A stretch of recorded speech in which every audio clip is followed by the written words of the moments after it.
तो प्यारे स्टूडेंट, सदगुरु ITI इंडस्ट्रियल एरिया बक्सर, मैं प्रमोद कुमार। आज के वीडियो में मैं फिटर सेकेंड ईयर के बच्चों को कुछ क्वेश्चंस और आंसर सॉल्व करवाऊंगा जो कि परीक्षा की दृष्टि से महत्वपूर्ण है। तो देखा जाए।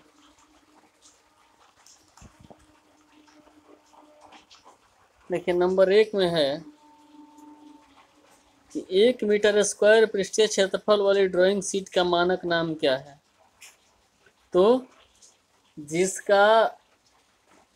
भी ड्राइंग शीट का क्षेत्रफल 1 मीटर स्क्वायर होता है उस ड्राइंग शीट को A0 बोलते हैं। ठीक, 2 मीटर स्क्वायर A1, A2 हो गया 3 मीटर स्क्वायर, 4 मीटर स्क्वायर, और 8 मीटर स्क्वायर हो गया A3। इस तरह से चलता है और बढ़ता जाता है।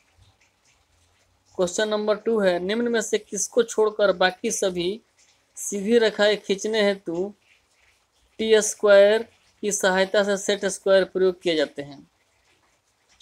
क्वेश्चन का कहने का मतलब यह है कि किसको छोड़ के सीधी रेखा खींचने के लिए टी स्क्वायर के साथ सेट स्क्वायर का भी प्रयोग किया जाता है। तो इसका आंसर होगा सी, क्षैतिज रेखा। क्षैतिज रेखा जब भी हमको खींचना है तो इसमें सेट स्क्वायर जरूरी नहीं है, टी स्क्वायर से भी खींच सकते हैं। अब देखिए, नीचे दिए गए चित्र में ए से मार्क की गई रेखा का नाम बताइए। नीचे फिगर में देखिए, नीचे जो फिगर में 3 नंबर क्वेश्चन हम बता रहे हैं कि जो ए से मार्क की गई है उस रेखा को क्या कहेंगे हम। तो आप लोगों को डायमेंशन में हम पढ़ाए होंगे, इसका नाम है option number D, leader line. इसको क्या कहते हैं? Leader line. अब देखिए क्वेश्चन नंबर 4 में दिखाया गया कि नीचे दर्शाई गई रेखा किस प्रकार की रेखा है। नीचे जो रेखा दर्शाई गई है वो किस प्रकार की रेखा है। तो देखिए, ये क्या है, इसको हम लोग बोलते हैं सेंटर लाइन। नीचे की जो रेखा है उसको हम लोग सेंटर लाइन बोलते हैं। इसका कंस्ट्रक्शन होता है कि 12 से 14 mm का एक लंबा डैश, फिर 2 mm का गैप, फिर 2 mm का डैश, फिर 12 से 14 mm का एक लंबा डैश, फिर 2 mm का गैप, फिर 2 mm का डैश। तो ये हुई हमारी सेंटर लाइन। अब देखिए क्वेश्चन नंबर 5 में है कि उस त्रिभुज का नाम बताइए जिसके सभी कोणों को 90 डिग्री से कम हो। जिसका सभी कोण 90 डिग्री से कम हो उस त्रिभुज को हम लोग क्या कहेंगे। तो आप लोग जानते हैं कि इस तरह का जो भी कोण होता है त्रिभुज में उसको हम लोग न्यून कोण बोलते हैं, जो कि ऑप्शन नंबर ए में न्यून कोण त्रिभुज दिया हुआ है।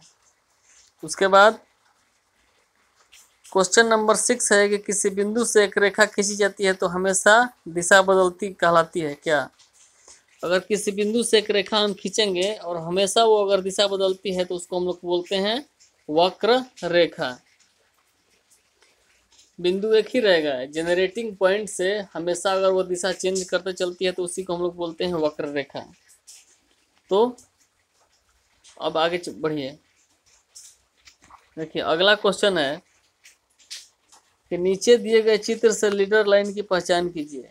नीचे दिए गए चित्र में लीडर लाइन की पहचान हमको करना है कि इनमें से लीडर लाइन कौन है। तो देखिए ABD